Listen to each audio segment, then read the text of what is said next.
Friends of Facebook, it's March the 30th, and apparently it's World Bipolar Day, or International Bipolar Day. I don't know, it's the first time I've heard about it, but I believe that this is a very good day and a very important day because it's meant to be raising the awareness of bipolar disorder, teaching people about what the mental illness is all about, because let's face it, there's a lot of people who don't believe in it. So me being someone who actually has bipolar disorder type A, type 1, whatever you want to call it, and a whole range of conditions as well that are topped up with it, I figured I might do a video to explain what it's like to live with bipolar disorder, the responsibilities, and a bit of history about where it all began for me, and I don't know, maybe some other trivia, I don't know. But look, I hope that you have fun with this little video. I don't want it to go for too long, but basically I'm going to start off with why is it March the 30th? The reason they chose March the 30th is because it's the birthday of Vincent van Gogh. Then again, I don't know, I'm just taking a guess. Yeah, I just want to make it really clear, I'm not a doctor or anything, I'm just someone who has bipolar disorder, okay? So look, I've got my little notes on the side here, so if I look away, you know, it's not because I'm ignoring you, it's because I'm just referring so I know what, you know, what I'm saying, okay? So basically, the symptoms of bipolar disorder, especially in my condition, is that sometimes you get these moments where you know, everything makes sense and you can just work out everything, and then there's other times where it's like everything's very confusing because there's so much information going on, it's hard to understand. But other parts is manic episodes and very depressive episodes, where manic episodes are about you feel highly creative, you feel invincible, you feel like you're on top of the world. Hell, you can even think that you're like the son of God or something like that. Depressive episodes are, you know, you don't want to do anything, you don't really want to go out, you don't have fun in doing things that you like doing. You can even get very destructive, and you could even cause a lot of problems with people close to you. You have a very different view on the world. You can even become quite suicidal. I'm sorry to say that, but you know, these are common symptoms of what happens with these people. And the problem is that it's constantly up and down.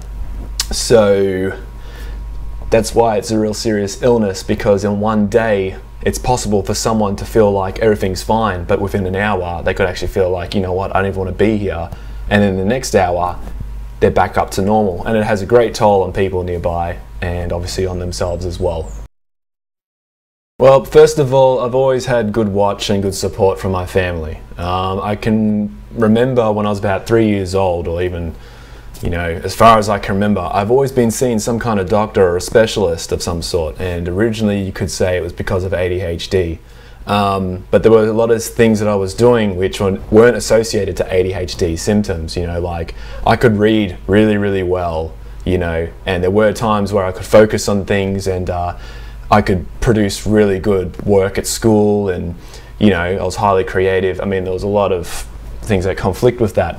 I probably had my first anxiety attack when I was like, geez, I think 9. I don't even think I was double digits, but I remember being in my dad's car and I was on my way to his place, and you know, I felt like I was going to be sick, and it's just like, but there's nothing that can make me sick. And I'm just like, what if, you know? So quite a scary experience. Yeah, these two things, ADHD and anxiety attacks, are very common with bipolar disorder, you know, so yeah, it's quite a mix. But anyway, I wasn't properly diagnosed until 16, because about 13, 14, 15, things were okay, but there was a lot of changes in my life which I just didn't really, you know, things were just really different basically, and I think it just came all of a sudden.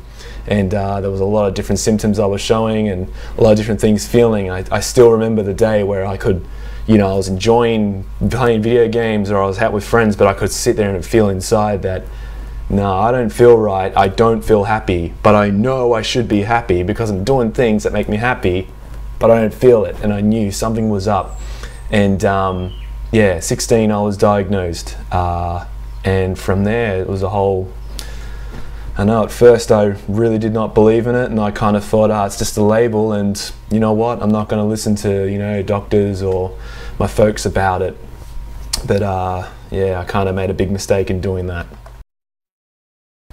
When I was about 18 or 19, I can't really remember, but I had a high school friend of mine who, sadly, he passed away, and I'm not entirely sure about how it actually happened. I mean, I believe that he might have had some kind of episode of himself, and no, he didn't really tell anyone, or it was that he had something but he didn't know about.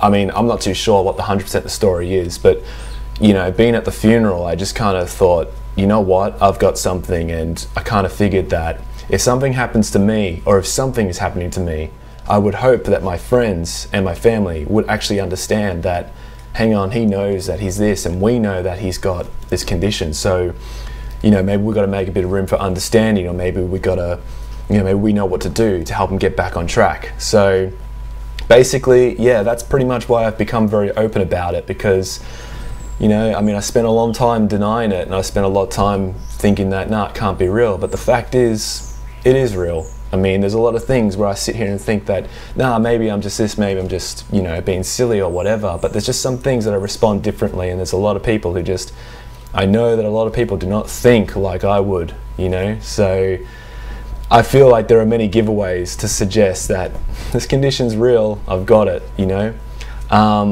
There was a period of time where I did stop taking medication. It was the only time I stopped taking it completely, and you know, I was around some people who told me that it's not real. They're, you know, I'm an indigo child, they said. And they told me that you shouldn't be touching that shit. They're trying to label you, they're trying to suppress you or something like that. So yeah, I listened to them, and yeah, I ended up in hospital not long after. So probably shouldn't have listened to them, I guess. I was in hospital for about 2 weeks, maybe 2 weeks and a bit, like, you know, I think it was like 2 weeks and 3 days, and I don't really remember, but I know it was at least 2 weeks. During here, it was like every day, you know, we had our medication that was administered to us. I was sharing a ward with about maybe 13 or 14 other people, all with their own reasons for being in there as well.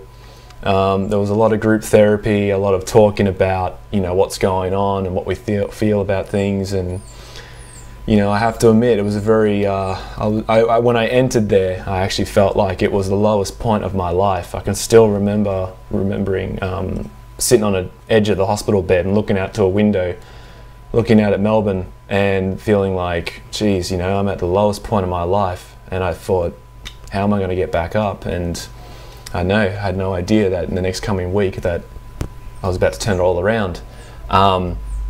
I shared a room with a guy who claimed to be addicted to marijuana and drug use, which is something I'll discuss later on. But yeah, I basically helped him get back into music because, you know, we could bring stuff in from home. So I brought my guitar in, and he loved playing guitar, and I know just by doing that, I kind of discovered music again. So it was my one thing to do, and I know eventually I got out, and it's changed me ever since. And it's been a hell of a journey, because I was 21 when that all happened, so I'm 29 now, and I haven't been in hospital since. I mean, I know in 2012 I had a couple of scares, which I could have been back in there, but I'm pretty happy to say that it's only taken me once to go, you know what, I've got this condition, I have to live with it, and you know, I've got to be prepared to go through whatever it takes to live well and live with it. This is a big part of this video, explaining about what's expected to manage your bipolar disorder. It's kind of like, you know, I guess diabetics have to work on their insulin and their sugar intake. You know, I can't think of any other conditions at the moment right now, but you know, each condition or each person has their own individual kind of requirements or whatever. So I'm just topping off about the main points of having this illness and what you have to consider. Okay, so first off is your medication and your treatment. Always listen to your doctors, okay? Find a doctor you can connect with. Find with someone that you can talk to, you can have a joke with, but you can also have someone that you can trust, you know? There's a lot of people being diagnosed very freely, you know, and even then they're probably not properly diagnosed, but it's very important to invest some information and time into someone that you are willing to see when things are bad and willing to see when things are good as well. They need to know everything, you know? And why would you not trust a doctor? I mean, these people spend years and years. I mean, I still cannot forget when those people talk about, you know, indigo chill and stuff like that. When I was speaking to my psychiatrist about it, you know, I said to him like, oh, they told me not to be on my medication, and he just corrected himself in his armchair and said, you can listen to some people who can read information on the internet, or you could listen to someone who's been studying for 13 years in the field of psychology and psychiatry.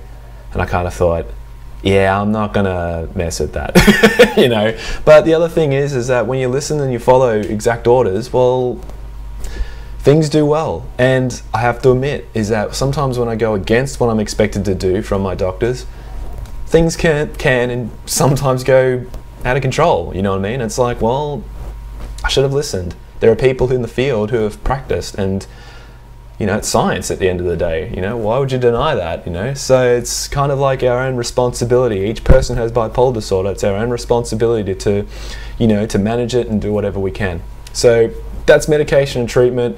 Very, very important. I cannot express how important it is, okay? Me, I still have contact with psychologists and psychiatrists. I see them every now and then. Obviously, if things are really, really bad, I might see them weekly. When things are good, I might only see them once every 3 months or whatever, but it's very important to go and see them, and I cannot stress that enough. Another important thing is diet. You know, it's all right to have like some takeout and some fun food every now and then, but you really got to learn to cook for yourself. You know, you've really got to learn to have some good food, and you can't just have the same food over and over. You got to mix it up, you know. So, you know, strangely, I'm someone who loves a whole lot of food. Like, you know, I love fruit, I love vegetables, I like meat, I like, you know, everything, you know, and sometimes I will get lazy and I'll get takeout, but there's such a benefit for eating food that's real. It ain't got chemicals and processed shit, you know, and it's such a rewarding experience to cook at home anyway, you know. Another part would be alcohol. Look, I would probably just say it's actually not really recommended to be drinking if you're taking medication, because you know, it's not going to give good results. And there are many people I know who have bipolar disorder who, you know, might help themselves to a drink or two, and it's like, you got to be very, very limited. Like, I'm talking like, maybe if you go out for the night, mate, maybe you're just going to have 1 and 2, that's it, and you can't have any more. I mean, you know, you don't want to do that. You don't want to mess with that. If you're taking this condition seriously, that's something you can take out. I mean, you don't need to have alcohol to have a good time anyway. Which brings up another thing, and that is drugs. You know, like people taking weed or people shooting up or whatever like that. Anyone with a condition, I'm telling you now, don't touch drugs. I mean, the real simple way is this. Why would you take something that is a mind-altering substance when your mind is already suffering from a chemical imbalance for the rest of your life? I mean, don't do it. And there are some people who think like, take this and take that. It's like, don't. Just don't. You'll make things worse. And I mean, when I was in hospital, I mean, there were people in there who, you know, said, oh, well, I thought it would be good for me. I thought this. And it's just like, mate, it's not going to help. I mean, it's really obvious. You just don't do it, you know. Yeah, just as I said before, you've already got something which is, you know, you already got a different mind already, so why would you go and screw it up even more? The only real drugs I could say would be whatever medication the doctors want to put you on. And I have to admit, it is quite difficult, because when you first start taking medication, there is some medication which does not fit, and we're all different, you know. But I mean, it took me a while, but eventually when you find it, you work with it, and there you go. So, look, I know some people who don't want to take medication for it. Fair enough, okay? It's good, but I just think you might be making the road just a little bit difficult for you, you know? So that's my experience. You don't have to 100% listen to me, but I can tell you now, alcohol and drugs is just not going to mix very well with people with bipolar disorder, or any mental illness in that fact, okay? Another thing, exercise.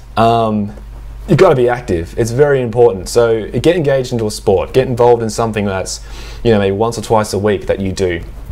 It doesn't matter what it is, as long as you're actually physically, you know, really pushing it. Like, don't just go like, oh, I'm just going to go for a walk and just, you know, go for a stroll. It's like, if you're going to go for a walk, you push yourself, yeah?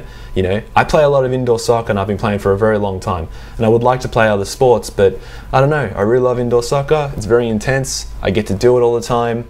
I'm not the best at it, but I'm not bad. I'm pretty good. I've had quite a, you know, good record so far. So, you know, and I love that shit. So yeah, another part of exercise is, well, I like to joke around that I'm solar powered, because believe it or not, having the sun is quite important with people with bipolar disorder. It has quite a good effect, you know. So yeah, get outside and do something because it's really good for you, you know. Make sure you get involved, you know. Don't just get committed to something that you're like, oh, you know, I've got to do it, whatever. It's like, don't do that. Do something that's going to be like, you know what, I want to do this. You know, I want to get out there, gets the heart pumping, and, you know, I want to do that. So yeah. Another thing would be resting and sleep. Sleep is very important because everyone's got their own clock. Me, I can probably have 5 hours sleep and I'm fresh. But that's just me. Some people might be different, you know. Unfortunately, for people with bipolar disorder, they're more likely to get insomnia, and you know, it's common for it to show up, and they might be administered certain medication to treat that. Insomnia is not having trouble trying to sleep. It's not. There's a lot of people who think like, oh, I stay up all hours, I must have insomnia. Well, it's not true. Insomnia is actually when you fall asleep, but you wake up straight after, and you keep falling asleep, wake up, fall asleep, wake up, and it's like, this can happen, you know, and I can pretty much say that I don't suffer from it anymore, and I haven't suffered from it for years, you know. I mean, I had medication for it, and I had to do whatever else I could do, and eventually it all worked out. The sleep is very important because if you don't sleep well, you can become quite irritable, and it can cause a lot of problems for people around you. It can even cause you to have, you know, short temper, not thinking clearly, hell, not even thinking at all. You just respond, you know what I mean? So yeah, so it's very important to be resting, you know. Work is very important, but this is an unusual one, okay? The job has to be fulfilling. You can't go to a job just for the money. It's got to be something that you can go, I want to do this job. And this is one of the biggest challenges for people in this day and age of bipolar disorder, is that working is such a challenge because you do have to find something with a lot of meaning. It's really good to know that you're at work and you've got a sense of value. You need to feel important. If you feel like you're just there to fill in for someone, or you know you're replaceable or whatever, it can have effect on you while you're working. It really can, you know. The perks of working are highly beneficial. I mean, it really promotes independence. It really promotes value within yourself. It just gives you that sense of confidence as well. And I mean, it's so positive. So, you know, work's so important. And obviously, yeah, you get your income, you get some money, which is obviously very important this day and age, you know. The only problem is that your hours are limited. And this is one of the biggest challenges I've had, is that, you know, I've always had my doctors tell me that, yeah, you can work, but I'll never ever be able to do a full-time work, because when all you do is work, it can have big problems upstairs, you know. So you got to make time to have fun, which goes on to my next point, which is about being creative. All bipolar people, in fact, I would probably say most bipolar people are naturally gifted artists. Okay, most of them are creative. They're musicians, actors, dancers, writers, poets, painters, sculptors, anything, you know. I mean, sports figures or whatever. Most people do have a way of how they think and see things that it works for them, you know, and if they're passionate about something, it helps. It's very, very important to engage into something that is fun and very, very positive, because in your downtime, if you're not doing something fun, or, you know, you don't feel happy, you'll actually become destructive and you'll become, you know, depressed. So you need to do something that's going to ignite your imagination, you know. I mean, sometimes there's value at just like staring out in the sky for 10 minutes and just thinking, you know. Sometimes there is, but unfortunately, yeah, there can be bad times with that as well, you know. So you have to consider these things. Another thing is you need to have a really good positive network of people and friends. You need to have good people around you, and this is also another tricky part, is that bipolar people are very emotionally driven, you know, and a part of their condition will be sometimes they can't work out about who's, you know, who's worth hanging out with and who's not worth hanging out with. But it's pretty obvious that you need to be around people who make you feel good, you know. You need to be around people who encourage you to be you. You need people to be like, don't get me wrong, someone's always going to be an arsehole. Someone's always going to poke jokes at you and, you know, say whatever they want and whatever, or disagree with you and stuff like that, and that's okay, you know. But if someone's always doing that all the time, it's kind of like you probably want to limit yourself to these people, you know. I mean, you don't want to be surrounded by yes men, you know. You don't want people to surround you, just tell you everything you want to hear. But you got to know the difference between someone that's, you know, worth having around or having, you know, invest time with, compared to someone who's like, yeah, you like what they say or what he or she does, but, you know, when they talk to me, they might say this and say that. It's like you've really got to stand up and, you know, do what's right for you, because it will benefit everyone else who's helping you, okay? Another thing is stability. All these points which I've just mentioned to you, you have to think about this every day. You have to think about it all week. You have to consider it all year, for as long as you live. That's the truth. Every day you need to consider all these factors: medication, treatment, diet, exercise, sleep, work, creativity, have fun, good people. That's part of the condition, because you know what? If one of these things, you know, problems come up every day. We all experience hardship, but, you know, these things need to be balanced, and, you know, we have to learn from our mistakes, and it's hard. It's really, really hard, you know. So not everyone can do it, because, you know, there are so many things that people take for granted. There are so many people who just go to work and they just think like, oh, you know, I work. You know, there's some people who are just in relationships because they just, you know, they don't know what it's like to know that, hey, you know, you could be alone for the rest of your life, or you might not get a job, or, you know, you might end up being, I don't know, probably have a bad diet, you might end up on drugs, you might never ever do anything with yourself because you don't bother to treat it. It's really bad, you know. And I know I'm a very small percentage of people who do something. My doctors have always joked with me as the bipolar roller model, you know, because I'm willing to do stuff and to take action. And historically looking back to what I was to where I am now is a massive change, you know. I'm not kidding, but long time I would not even leave my room. I wouldn't even go across to the shops to get something to eat and drink because I was terrified of leaving my room. I was so depressed, I was scared. I wouldn't go on public transport. I wouldn't, because people were looking at me. I was always scared someone's looking at me, or someone's saying something about me, or whatever. And it's like, now I've been up on stage as a lead singer for a band, and I've performed in front of people, and I don't give a fuck. So it's such a contrast, you know. And, you know, now I'm a lot different because for a long time I've considered all these factors, and I think a lot of people don't know that. So that's pretty much what it's like to manage bipolar disorder. Well, seeing as, you know, it's March the 30th, it's International Bipolar Day, I really didn't know what to do. So I thought, you know what, I've always wanted to give some people a bit of insight about what goes on. There are so many people who get shocked and just be like, wow, I didn't know you have to do that. I didn't know that's what you're going through. You know, I never thought you had bipolar. It's just like, well, what I'm saying is true. You know, everything has happened and it's been with me for years.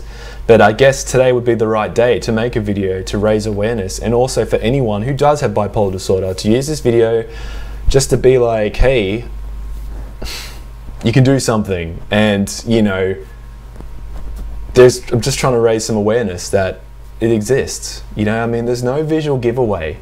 You know, like, you know, if you see someone with Parkinson's, you know what to expect to see from them. You know, if someone's blind on the street, you know what to expect from them. You know, if someone's deaf, you know, there's something there, you know. But mental illness is just hard to see. And bipolar in particular is one, because there are many people who have looked at me and gone like, geez, you know, Chris is he's so depressed, you know, or he's too, you know, he's such a downer to be with. Or I've had people say like, oh, he's such an outgoing guy, he's so confident, blah, blah, blah. And it's just like, you know, sometimes I forget who I actually am, because, you know, sometimes I look at all my behavior and I just think like, I'm just having this moment, I'm having a moment of that, you know. But I think the worst part of all is that even with all this awareness, even with all the management, even all this treatment, there is no cure. There is no cure. And there is still episodes, you know. Hell, every time a full moon comes in, 3 or 2 days before the full moon, it has effect on me. And I used to joke about that as well. I remember specifically saying to my doctor, saying like, oh, some people think that the full moon has effect on people with bipolar disorder, blah, blah. And then he goes on about like, oh, we're made of water and they affect the tides and this and that. And yeah, started saying them other words which I didn't understand of because my ADD kicked in and I was looking out the window or something. So I don't know. But either way, he was right, because every time there's been near a full moon, I end up doing something weird. Whether it be I write some kick-ass songs, or I organize something in a matter of seconds, or I get really down. Hell, even I have an anxiety attack or something. And it's just like, I can actually feel when that's coming on. And I know it's hard to believe, because why should a rock in the sky have any effect on a person? I don't know. But I think if we have more awareness and more understanding, it's like, I'm pretty sure one day we'll find the answers. And maybe there'll be more understanding. Hell, you know what? Maybe there'll be something later on to prevent people from getting these conditions, because as much as I've got some genetics from my family, there's also life experiences which are just like, you know what, there's a lot of things I went through which I know I probably didn't have to go through that, but it was out of my hands. So there you go. But anyway, I know it was a long video and I'm happy to share this stuff with you on this day. I would probably say to all people who have bipolar disorder and stuff, I mean, I would like to say, do not give up. And, you know, never quit, and don't be scared. I mean, yeah, it's with you for life, but you can work with it, and there's some great things that can be done. There's a long list of celebrities and famous people who have achieved greatness and contributed to mankind, and they were suffering from bipolar disorder or some kind of manic depression, and we can't forget that, you know. But it doesn't just happen. It's commitment. It's got to be something that takes years and years and years. And I would even say right now that me, myself, I've still got a bit to go. You know, I'm a lot better than I was years ago, but I've still got a bit to go. So there you go. And I think before I finish this video, I would like to say that on my arm here, I have tattoos, which you can pretty much see. There's one tattoo on my arm, which is the theatre masks, which is meant to be a throwback to my theatrical days, but it's actually got a double meaning. It's actually to symbolize my bipolar disorder, which a lot of people don't know it, but now in this video you know. Strategically, it's been done so that way you have the traditional comedy and tragedy masks, but the happiness actually faces up and the sad one's behind me, because it's meant to represent that I'm at a stage in my life now where I've moved on from all the bad parts. So the more you know. Anyway, that's really all. I hope you enjoyed watching this video. You know, if you want to share it with someone, go ahead and share it with someone. I mean, that'd be great. You know, bipolar disorder, it's real, it's out there.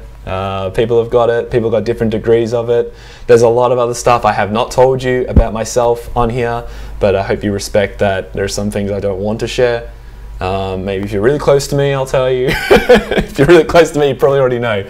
Yes, but in the meantime, one of my favorite things to do to calm down is I love playing video games. I've always loved my video games ever since I was young, you know. I'm always just love that stuff, you know. I love making videos and I love music, and I just love chilling out with some friends, and just that's my way of having fun. That's how I cope, you know. So please share this video if you want, or just be good to each other. Or if you find someone with bipolar disorder, you know, congratulate them on their survival and their bravery with what they've got.